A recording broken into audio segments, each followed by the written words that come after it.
Welcome back to Ask Allison. Here's today's question.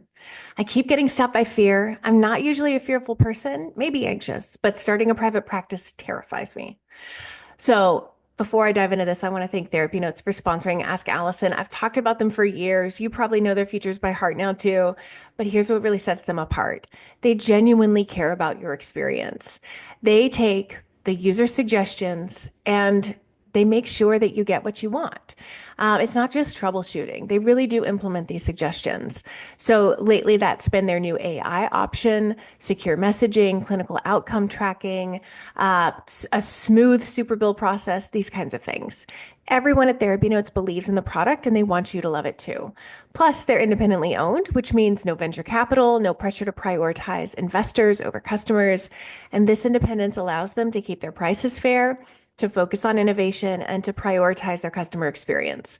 With over 100,000 therapists already on board, they've proven that you don't have to compromise success for quality. If you're ready to see for yourself, go to therapynotes.com, use the coupon code ABUNDANT, and you'll get 2 months free. All right, so we all know that feeling, right? That surge of fear that comes up when you're about to do something new in your business. It might pop up when you have to cold email a potential referral source or when you realize you have to have a conversation with a client about money. Maybe it's even that overwhelming sense of dread when you think about public speaking or trying out a new piece of tech. Fear has a really funny way of stopping us in our tracks, but here is the thing. That fear is exactly what you need to lean into if you want to grow your business. So today, I want to answer this question that's been kind of floating around of how do we push through the fear and keep moving forward? So let me take you back a little bit to when I was 19. A little bit, a lot of it. I was in a really difficult place. I'd been hospitalized twice for an eating disorder, anxiety, and depression. And it really felt like my world was just a series of overwhelming challenges. I remember thinking, this is who I am. This is what my life is going to look like forever. And that fear, it like led me to avoid everything that made me uncomfortable, whether it was stepping out of my comfort zone socially, challenging myself at work or school, or even just eating what was on my plate. It was all really scary. But here's the breakthrough I had. I realized that avoiding that fear was keeping me stuck. That instinct to avoid and shrink back was not helping me move forward in my life. In fact, it was the opposite. And the same principle applies to your business. So we're in a field where you're helping people push through their fear, whether that's clients who have agoraphobia, couples who need help being vulnerable, anyone else who's just facing big emotional hurdles. We don't tell our clients to avoid their fears. We don't say, just stay home, stay in bed, don't challenge yourself. We challenge them to lean into the discomfort and grow, right? And yet, when it comes to our businesses or starting our businesses, we often let fear stop us in our tracks. I know I have. Things like emailing strangers for networking, calling potential clients, even just pricing your services, these things can feel like huge roadblocks, right? But I want to challenge you. What if you decided to do the opposite of what feels comfortable? What if instead of shrinking back in fear, you leaned into it? So here's the thing. Private practice is not for the faint of heart. If you are looking for a business that doesn't challenge you, where everything is smooth sailing, then private practice isn't the right fit for you. There is, I'd say, a misconception that entrepreneurship is about avoiding risk or discomfort, but I'm here to tell you that is absolutely not true. Building a private practice is about constant growth, both professionally and personally. And if you're not willing to be uncomfortable, you're not going to grow. You have to embrace the discomfort if you want to create a thriving business. I've learned over the years that being comfortable in your business all the time isn't the goal. The goal is growth. You'll have to face uncomfortable conversations, push yourself out of your comfort zone repeatedly, and try new things that make you nervous. And that's okay. That's not about being fearless.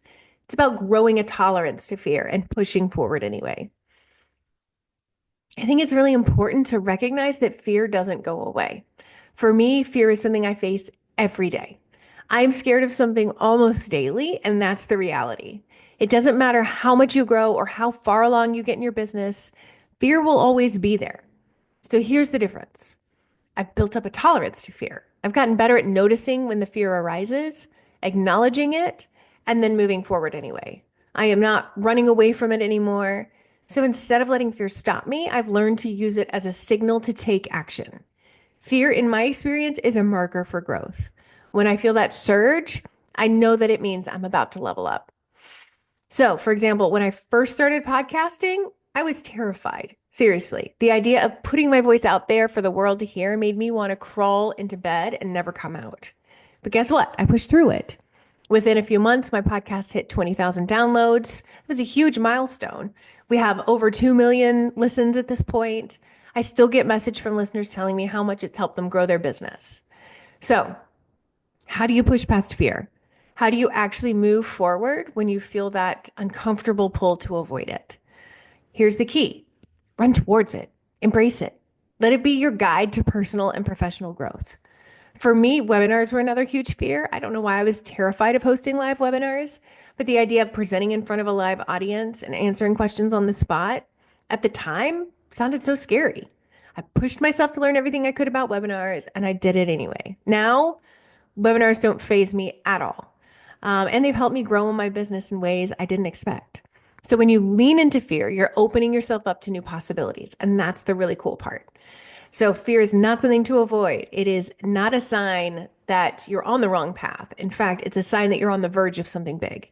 It's a signal that you're about to experience growth. And you can't grow unless you push through fear. So here's my challenge to you. What scary thing are you willing to do today to move your business forward? Maybe it's reaching out to potential referral partners, or it's raising your rates for the first time. Maybe it's making that call or finally sending that email to a potential client who reached out that you haven't responded to. Whatever it is, I want you to take one step today, no matter how small, towards that fear. And if you want to get a little extra support in moving past your fear and building your practice with more confidence, then the Abundance Party is a great option for you because we have this amazing community of people who really genuinely care about your progress.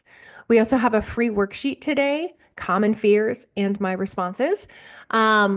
This will give you access if you email or DM the word sheets. It will give you access to that and all of our other worksheets in that series. So yeah, thanks for hanging out with me today. And remember, fear is a sign that you're on the right track. So let's lean in and let's grow together. I'll see you next time.